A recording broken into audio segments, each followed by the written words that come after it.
Hello student, class 12th का accountancy का question paper है। CBSE board exam 2026 set 3 6753 code है। तो जिन बच्चों का कोड 675 है, सेट 1 2 3, आप अपने आंसर चेक कर सकते हैं। मोस्टली क्वेश्चन मैच कर जाएंगे। तो कमेंट कीजिए कैसा गया एग्जाम। अकाउंटेंसी का ये क्वेश्चन पेपर है, बोर्ड एग्जाम 2026 का। तो स्टार्ट करते हैं इसका सोल्यूशन। एंड अदर कोड्स के सोल्यूशन मिल जाएंगे, प्लेलिस्ट का लिंक डिस्क्रिप्शन में चेक कर लेना। तो अदर कोड्स के सोल्यूशन भी आपको मिल जाएंगे। इसका पार्ट ए देखते हैं। पार्ट ए में आपको पार्टनरशिप फॉर्म एंड कंपनी से क्वेश्चंस है। तो फर्स्ट क्वेश्चन देखिए।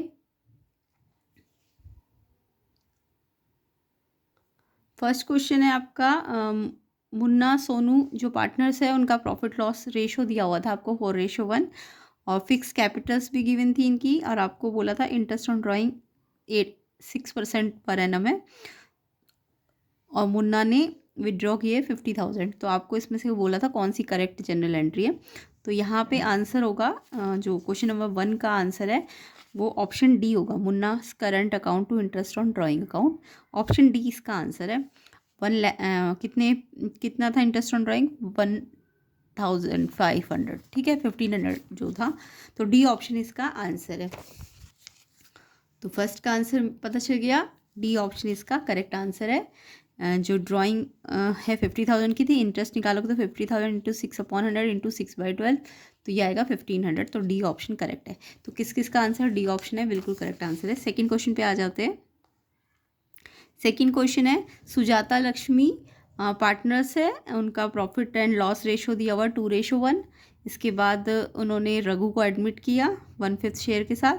और रघु के एडमिशन में उनको दिखा कि जो इक्विपमेंट है अंडर वैल्यूड थे 90,000 के। और जो बैलेंस शीट है सुजाता लक्ष्मी और रघु की, उनमें इक्विपमेंट 3 लाख के थे। आपको बोला है कि value of equipment in the books form of Sujata and Lakshmi before Raghu admission, तो उससे पहले कितनी थी। तो यहाँ पे जो आंसर होगा क्वेश्चन सेकंड का, वो बी ऑप्शन होगा 2,10,000। तो 2,10,000 इसका करेक्ट आंसर है। कैसे देखो, आपको जो भी उसमें वैल्यू शो हो रही थी वो कितनी थी, जो उनसे उसके आने से पहले 3 लाख की वैल्यू शो हो रही थी।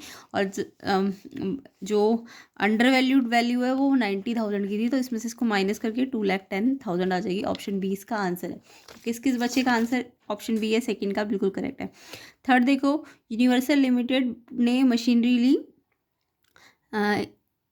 3,30,000, फर्नीचर 1,60,000, लाइबिलिटी 80,000 और परचेज कंसिडरेशन 4,50,000 का गिवन है। और आपको बोला था जो पेमेंट है वो कैसे है, issue of 10% debenture 50 each at a discount 10%। तो यहाँ पे आपको नंबर ऑफ डिवेंचर्स का फॉर्मूला लगाना था। बहुत ही सिंपल सा फॉर्मूला होता है। जो इशू प्राइस डिवेंचर का था वो कितना था, 50 माइनस डिस्काउंट 45 आ जाएगा। नंबर ऑफ डिवेंचर निकालने तो परचेज कंसिडरेशन को इशू प्राइस से डिवाइड करना था। तो इसका 10,000 आंसर आएगा, ऑप्शन डी। क्वेश्चन थर्ड का आंसर ऑप्शन डी है। किस किस बच्चे का आंसर करेक्ट है 45,000, कमेंट जरूर करना। एंड अदर कोर्स के सोल्यूशन में मिल जाएंगे, चेक कर लेना, प्लेलिस्ट को लिंक डिस्क्रिप्शन में है। फोर्थ देखो, at the time of forfeiture of share capital account debited with. तो जब फोर फीचर होता है शेयर्स का, तो शेयर कैपिटल अकाउंट को डेबिट करते हैं। Paid up amount on forfeited, called up amount, face value, unpaid amount. इसका आंसर होगा B, called up amount on forfeited shares. तो आंसर क्या है, B, called up amount on forfeited share. Fourth का answer B हो जाएगा। Next देखो fifth, तन्य एंड ईशान जो है पार्टनर्स है in a form, there capital 4 lakh and 1 lakh, normal rate of return 15%, goodwill of the form valued 1 lakh. और आपको बोला goodwill calculated 2 year purchase of super profit, average profit of the firm कितना होगा। तो यहाँ पे एवरेज प्रॉफिट का आपको फॉर्मूला आई होप सबको ही आता होगा। पहले नॉर्मल प्रॉफिट निकाल लो, 4 लाख और जो 10 लाख है उनको ऐड करो और 15% निकाल लो, 75,000 हो जाएगा। पहले इनको ऐड करो, उसका 15% निकालो, 75,000, ये आपका नॉर्मल प्रॉफिट आएगा। सुपर प्रॉफिट के लिए goodwill upon number of year purchase, तो गुडविल आपको 10 लाख दी थी, 2 से डिवाइड करोगे 50,000। इन दोनों को जब आप प्लस कर दोगे तो आपका एवरेज प्रॉफिट आ जाएगा, नॉर्मल प्रॉफिट और सुपर प्रॉफिट को ऐड करके। तो ये आएगा 1,25,000, ऑप्शन ए। क्वेश्चन फिफ्थ का आंसर ऑप्शन ए है। तो किस किस बच्चे ने आंसर 1,25,000 पे टिक किया है, करेक्ट है उनका आंसर, 1,25,000 इसका आंसर है। नेक्स्ट क्वेश्चन देखो, सिक्स्थ, गुरु प्रकाश पार्टनर्स, इनके प्रॉफिट एंड लॉस का रेशो दिया हुआ था 7:3। इसके बाद उन्होंने अनु को एडमिट किया और 1/4 शेयर के साथ एडमिट किया। इसके बाद आपको बोला उनका जो क्रेडिट बैलेंस है 40,000 है प्रॉफिट एंड लॉस अकाउंट का। जनरल एंट्री कौन सी पास होगी इसमें? तो यहाँ पे जो आंसर है आपका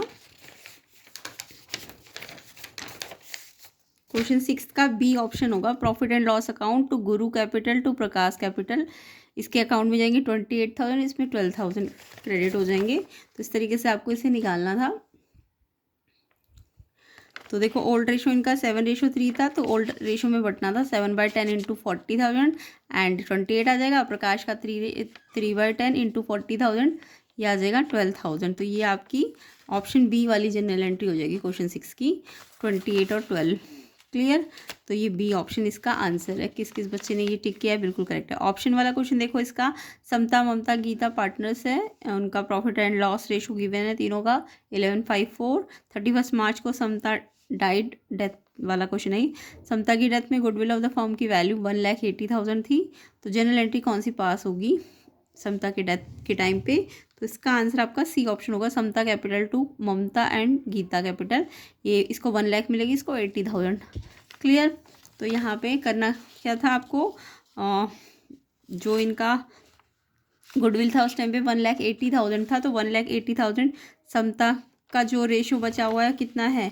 समता 11 था ना और टोटल 20, तो 11/20 यानी 99,000 जाएगा। और ममता में 5/9 यानी 55,000। मतलब समता की कैपिटल कितनी थी? 99,000, जो इनको ममता और गीता को मिलेगी। 99,000 का 5/9 55,000, 99,000 का 4/9 44,000। तो 55 और 44,000 ऑप्शन सी वाली एंट्री इसमें करेक्ट है, ऑप्शन सी। तो देखो 55,000 और 44,000 ममता और गीता के अकाउंट से क्या हो जाएगी? डेबिट हो जाएगी। और क्रेडिट किस में होगी? 99,000 समता पे। तो समता डिकीज पार्टनर है ना, तो उसके अकाउंट में तो क्रेडिट होगी और इन दोनों की डेबिट हो जाएगी। तो उस हिसाब से डी ऑप्शन हो जाएगा आंसर। ठीक है, जो ममता गीता है उनको तो ये डेबिट होगा, और ये टोटल जो 99,000 उसका गुडविल था, गुडविल कैपिटल, वो इसके अकाउंट में क्या हो जाएगी? क्रेडिट हो जाएगी। तो ये वाला डी वाला करेक्ट आंसर है। कमेंट करना किस किसने डी ऑप्शन पे टिक किया। डी इसका करेक्ट आंसर है। नेक्स्ट क्वेश्चन देखो 7th, सुशील सपना पार्टनर्स थे, उनका रेशो गिवन है। 31 मार्च को उन्होंने फर्म को डिसॉल्व किया। उसके बाद बैलेंस इतना था सन्ड्री क्रेडिटर्स का अकाउंट में, and sundry creditor payable after 3 months, they were paid immediately at a discount 12%, the amount paid to sundry creditor कितना देंगे? तो यहाँ पे 7th का आंसर आपका सी ऑप्शन हो जाएगा, 1,16,400। तो ये निकालना कैसे था आपको, जो डिस्काउंट है पहले आप निकालो 1,20,000 का 12% और 3 मंथ के लिए, तो ये 3,600 आएगा। अमाउंट पेड निकालना था, अमाउंट में से जो डिस्काउंट है उसे माइनस करना था आपको, तो ये इतना आ जाएगा 1,16,400। तो यहाँ ये इसकी कैलकुलेशंस है। ठीक है, नेक्स्ट क्वेश्चन 8 का आंसर ए है 12,000। इसमें क्या था, अनीश नेहा बिंदु पार्टनर, उनका प्रॉफिट लॉस रेशो दिया हुआ था, और 1 अक्टूबर में अनीश ने एडवांस किया एक लोन 4 लाख का into the firm. Absence of partnership agreement नहीं था, तो amount of interest on loan कितना होगा? तो यहाँ पे आपको 4 लाख का जब डीड नहीं होती तो 6%, और कितना 6 मंथ के लिए है ना, तो ये आएगा 12,000। तो ऑप्शन ए इसका 12,000 आ जाएगा।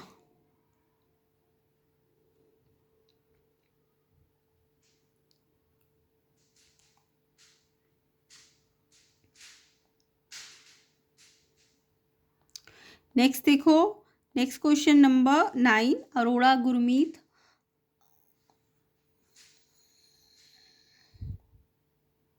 अरोड़ा और गुरमीत पार्टनर है, 3:2 उनका रेशो प्रॉफिट लॉस। उसके बाद उन्होंने 1 अक्टूबर को स्टार्ट किया, स्टार्टिंग फ्रॉम 1 अक्टूबर 2024 अरोड़ा ने विद्रो किए 30,000 beginning of each quarter for his personal use, drawing use ने। इंटरेस्ट ऑन ड्राइंग 12% पर एनम है, और interest on Arora drawing the year ended 31 March को कितना होगा? तो यहाँ पे आपको टोटल ड्राइंग 30,000 दी है, और आपको बोला है कि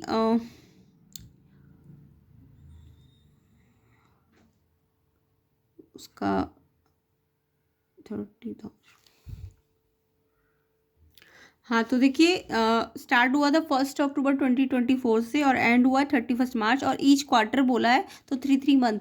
तो अगर 1 अक्टूबर में फर्स्ट है तो नेक्स्ट जो होगा वो उसके 3 मंथ बाद होगा, है ना। तो 3 मंथ बाद का मतलब ऐसे करके 31 मार्च तक सिर्फ 2 ही क्वार्टर्स आएंगे, तो इसलिए 2 से मल्टीप्लाई करोगे, ठीक है। एक अक्टूबर में आ गया, फिर नवंबर, दिसंबर, जनवरी में आएगा, है ना। तो यानी कि 2 ही क्वार्टर आएंगे, तो इसलिए 2 से मल्टीप्लाई करो 60,000, फिर एवरेज पीरियड 6 + 3/2 4.5 आएगा, और फिर इंटरेस्ट निकालोगे तो 60,000 12% 4.5/12 2700 इसका आंसर है ऑप्शन बी। 29 का आंसर ऑप्शन बी किस किस बच्चे ने किया है, बिल्कुल करेक्ट है। कमेंट करना कि ये हमारा आंसर ये आया है। अदर कोड्स के सोल्यूशन भी मिल जाएंगे, प्लेलिस्ट को चेक कर लेना, लिंक डिस्क्रिप्शन में है। नेक्स्ट क्वेश्चन, 2 स्टेटमेंट दी थी असर्शन रीजन की। Assertion at the time of admission new partner partnership form newly admitted partner bring agreed amount of capital इधर इन कैश और इन काइंड, बिल्कुल करेक्ट है। Reason, on admission the new partner get the right to acquire share in the asset and profit of the partnership form, yes. अब वो share कर रहा है इसलिए वो लेके आया उतना ही कैश, या फिर वो, तो रीजन भी करेक्ट है, एक्सप्लेनेशन भी करेक्ट है, ऑप्शन ए आंसर है इसका। एजर्शन रीजन दोनों करेक्ट है और एक्सप्लेनेशन भी करेक्ट है, ऑप्शन ए आंसर है। नेक्स्ट क्वेश्चन देखो 11th, Mirach limited forfeited 6,000 equity share 10 each, non payment of final call 3 पर शेयर, द मिनिमम अमाउंट पर share eight which these shares can be issued will. तो यहाँ पे इस question में हल्की सी कन्फ्यूजन भी हो सकती है, बाकी मैं डिजिट्स के अकॉर्डिंग आंसर बता देती हूँ। तो यहाँ मिनिमम री इशू प्राइस जो होगा पेड अमाउंट ऑन शेयर्स के बराबर होगा, तो अनपेड अमाउंट कितना था 3 पर शेयर, तो इस हिसाब से 3 आंसर होना चाहिए था। बाकी आप कमेंट करना इसका आंसर आप क्या लिख के आए हो, एक आंसर 3 होना चाहिए। नेक्स्ट क्वेश्चन देखो ऑप्शन बी, इसका 11th का, Noori limited issued 20,000 11% debenture 100 each at a premium 10% redeemable at a premium 5%, loss on issue of debenture आपको निकालना था कितना डेबिट होगा। तो यहाँ पे आपको loss on issue equal to होता है प्रीमियम ऑन रिडम्पशन, क्लियर। तो आपको 20,000 और 100 शेयर से ना 100 डिबेंचर से 20,000 इंटू 100 और 5% करना था, तो ये आएगा आपका 1 लाख, ऑप्शन ए आंसर होगा question, option B sorry. 11th का जो सेकंड वाला ऑप्शन वाला क्वेश्चन है उसका बी ऑप्शन 1 लाख होगा आंसर। तो किस किस बच्चे ने 1 लाख पे टिक किया है, बिल्कुल करेक्ट है, कमेंट करना कि किस किस का करेक्ट है। क्वेश्चन 12 देखिए, ऑन 1 अप्रैल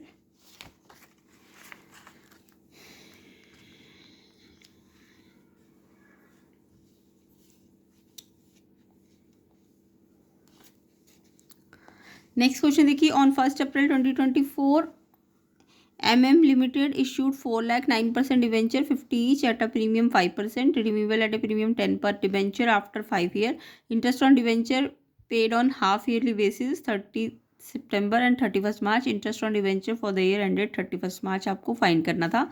तो इसको कैलकुलेट करने के लिए आपको पहले टोटल फेस वैल्यू निकालनी थी 4,000 इंटू कितना है 50 ईच है ना, तो 50 से आपको मल्टीप्लाई करके 2 लाख आएगा, है ना। 4 5 20 और 4 0 2 लाख आएगा, और फिर इंटरेस्ट निकालना है 2 लाख का 9%, तो इंटरेस्ट आएगा 18,000, ऑप्शन सी इसका आंसर है 12th का। तो आई होप सबका आंसर 18,000 आया होगा। नेक्स्ट क्वेश्चन था, reserve capital is that portion of the dash capital that can be called only in the event of winding up of the economy. तो reserve capital portion होता है किसका, called up का, paid up का, uncalled का कि subscribe का, तो इसका answer uncalled, B option answer है इसका।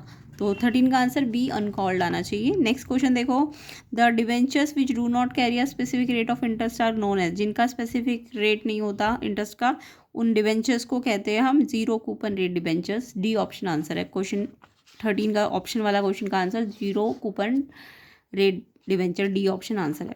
नेक्स्ट देखिए, नेक्स्ट क्वेश्चन 14 क्वेश्चन है, जॉन हनी और रैकअप पार्टनर्स से रेशो दिया हुआ था, इक्वली रेशो था उनका, इक्वल रेशो था सबका। 31 जुलाई को John died, share and profit of the firm last balance sheet till the date of his death will be, कहाँ डेबिट होगा, profit and loss account, credited to profit and loss account, या debited to profit and loss suspense account, या credited to profit and loss suspense account. तो इसका answer आपका हो जाएगा 14 का। तो आपको रेशो दे रखे थे क्वेश्चन में, ओल्ड रेशो दे रखा था 5:3:2, है ना। क्वेश्चन 14 का सी नहीं नहीं, इसका तो आपको डायरेक्ट आंसर पूछा है ना, तो कोई रेशो तो दिया नहीं, इक्वली रेशो दिया हुआ है। तो इसका आंसर होना चाहिए कि जो भी उसका शेयर इन प्रॉफिट है, किसका, जो जॉन है, उसका डेबिट होगा, profit and loss suspense account में जाएगा। तो ये सी ऑप्शन है इसका आंसर। नेक्स्ट क्वेश्चन देखो, शशि माया, इसका ऑप्शन वाला है, शशि माया कोमल पार्टनर्स है, उनका रेशो गिवन था और 31 मार्च को कोमल रिटायर हो गई और न्यू प्रॉफिट शेयरिंग रेशो अब 3:5 है। तो कितना गेन और सेक्रीफाइस करा शशि और माया ने कोमल्स के रिटायरमेंट पे? तो यहाँ पे आपको ओल्ड भी दिया है, न्यू भी दिया है। तो ओल्ड और न्यू जब दोनों पता होते हैं तो आप गेनिंग रेशो या सेक्रीफाइसिंग जो भी निकलेगा उसको गेन रेशो निकालो, न्यू माइनस ओल्ड। तो इसका शशि का निकालोगे तो इसके न्यू में से ओल्ड को माइनस करना है, ये आएगा माइनस में आएगा, ये -1/8। और माया का आएगा 13/40, यानी इसका माइनस में है तो इसने सेक्रीफाइस किया और इसने गेन किया है। तो शशि ने सेक्रीफाइस किया, माया ने गेन किया है। तो इसका आंसर हो जाएगा ए ऑप्शन। ए ऑप्शन इसका आंसर। शशि का सेक्रीफाइस 1/8 आएगा, माया का गेन 13/40 आएगा। आंसर क्या होगा? 14 का जो सेकंड पार्ट वाला है उसका ए आंसर होगा। ठीक है, नेक्स्ट क्वेश्चन देखो 15 का ए वाला पार्ट। सुदामा शर्मा वरुण पार्टनर्स थे, उनका प्रॉफिट और लॉस रेशो गिवन है, शर्मा रिटायर्ड हुआ और गेनिंग रेशो निकालना था दोनों का। ये भी सिंपली क्वेश्चन है। तो आपको ओल्ड रेशो दिया हुआ 643 बोला है ना रेशो। अब इसमें से कौन सा रिटायर हुआ है? शर्मा रिटायर हुआ, तो यानी 4 वाला पार्ट हटा दो, क्योंकि जो रिटायर हुआ उसका पार्ट हटा दो तो 6:3 बचेगा। तो 6:3 का मतलब 2:1 आएगा। तो 15 का जो फर्स्ट वाला है उसका आंसर बी 2:1 है, और जो सेकंड वाला है उसका आंसर भी 2:1 ही आएगा। तो इसमें कैलकुलेशंस करनी है। ओल्ड रेशो आपको दिया हुआ है 874, ये भी सेम ही है। ओल्ड रेशो दिया है, न्यू रेशो दिया है, गेनिंग रेशो निकालना था। तो ओल्ड रेशो दिया है, गेनिंग न्यू रेशो दिया है, तो ओल्ड माइनस न्यू कर दो तो हरी का गेन आएगा 14/57 और अभी का गेन आएगा 7/57, रेशो बनेगा 14:7 और कैंसिल करोगे तो 2:1 आएगा। इसका भी ऑप्शन सी। तो जो सेकंड पार्ट है और वाला उसका आंसर भी सी 2:1 ही आएगा। नेक्स्ट देखो तो किस किस के आंसर कितने करेक्ट है कमेंट ज़रूर करना। 16 क्वेश्चन देखो, शौर्य मौर्य गौरव पार्टनर है, 3:1 रेशो था और शौर्य रिटायर हो गया। Capital account after making the necessary adjustment on account reserve and revaluation reassessment of liability इतना आया 3,20,000। शौर्य को पे किया 390 in full settlement. Value of goodwill कितनी थी on the date of Shaurya's retirement? तो यहाँ पे आपको पता है शौर्य का जो शेयर ऑफ गुडविल है वो 3,90,000 दिया हुआ है ना। कितना मिला उसे फुल सेटलमेंट में? 3,90,000। अब इसमें से एडजस्टेड कैपिटल 3,20,000 की माइनस करके 70,000 आएगा। और फिर शौर्य का जो प्रॉफिट शेयर है वो 3/6 है ना, शौर्य 3/6 है तो 1/2। तो ये गुडविल निकालने के लिए 70,000 को इसके रेशो से उल्टा, इसका रेशो उल्टा कर देना तो गुडविल आ जाएगी फर्म की 1,40,000। 1,40,000 ऑप्शन ए इसका आंसर था क्वेश्चन 16 का। तो ऑप्शन ए 1,40,000 किस किस ने टिक किया है? बिल्कुल करेक्ट आंसर है। कमेंट कीजिए किस किस बच्चे का आंसर यही आया है। नेक्स्ट देखो, नेक्स्ट आपके सब्जेक्टिव क्वेश्चन है जिसको हम बाद में थोड़ी देर बाद सेकंड पार्ट में सॉल्व कर देंगे, तो उसके लिए आपको सेकंड पार्ट का वेट करना है। अभी हम इसका जो पार्ट 2 वाला है उसको डिस्कस कर लेंगे। तो ये सारे क्वेश्चंस के आंसर आपको सेकंड पार्ट में मिल जाएंगे। वीडियो को शेयर कर देना, ज़्यादा से ज़्यादा लाइक कर देना और चैनल में नए हो तो चैनल को सब्सक्राइब भी कर देना। तो पीडीएफ का लिंक भी चाहते हो तो आपको मिल जाएगा, टेलीग्राम लिंक चैनल पेज से ले लेना। एंड अदर कोड्स के सोल्यूशन भी मिल जाएंगे, चेक कर लेना। इनके आंसर्स भी हम थोड़ी देर बाद डिस्कस कर लेंगे क्वेश्चन 25 के सेकेंड पार्ट में।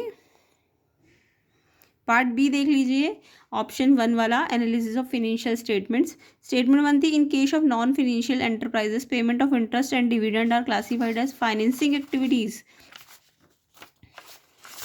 तो जब नॉन फिनेंशियल एंटरप्राइज होता है तो payment of interest and dividend उनको हम फाइनेंसिंग एक्टिविटी कहते हैं। तो स्टेटमेंट 1 करेक्ट है आपकी। In case of financial enterprise payment of interest and dividend are classified as investing activities. Financial enterprise में पेमेंट ऑफ इंटरेस्ट या डिविडेंड आप करते हो तो उनको इन्वेस्टिंग एक्टिविटीज़ कहते हैं। नो, ये गलत है। तो यहाँ स्टेटमेंट 1 तो करेक्ट है बट सेकंड वाली इनकरेक्ट है, इसलिए ऑप्शन सी आंसर है 27 का। पार्ट 2 का जो पार्ट बी है उसका हम ऑप्शन 1 वाला कर रहे हैं, ऑप्शन 1 वाला है ना। तो फर्स्ट स्टेटमेंट करेक्ट है बट सेकंड इनकरेक्ट है, सी ऑप्शन है आंसर। नेक्स्ट क्वेश्चन देखिए, तो सी ऑप्शन फर्स्ट ट्रू है बट स्टेटमेंट सेकंड फॉल्स है। 28 देखिए, during the year ended 31 March HP limited paid an interim dividend 50 lakh का। From the following choose the correct option for the purpose of preparing cash flow statement. तो cash flow statement के लिए कौन सा statement correct है? तो इसका answer आपका था ऑप्शन ए, ये वाला स्टेटमेंट ट्रू है। 50 lakh paid as interim dividend during the year will be shown as outflow of cash under financing activities and added back to net profit to calculate cash flow।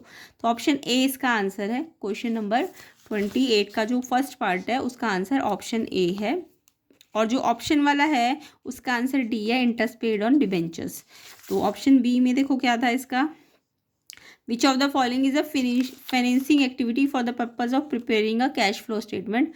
तो interest receive, dividend receive, royalty receive की interest paid on debenture. तो इसका answer option D होगा, interest paid on debentures.